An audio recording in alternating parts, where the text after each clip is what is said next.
Fixing microphone not working on Discord is very simple. First and foremost, let's go and check if you have the microphone selected on your system. You can go ahead and click on the soundbar icon and then click on the volume mixer.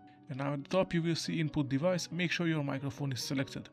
Now if it is selected, go ahead and go to settings right here, find voice and video, and here you have to select the microphone again. Make sure it is your microphone. Now you can click on mic test and see if the bar moves. That means it's good. Now scroll down and see if this bar moves. That means Discord picks up your input, which is good and important.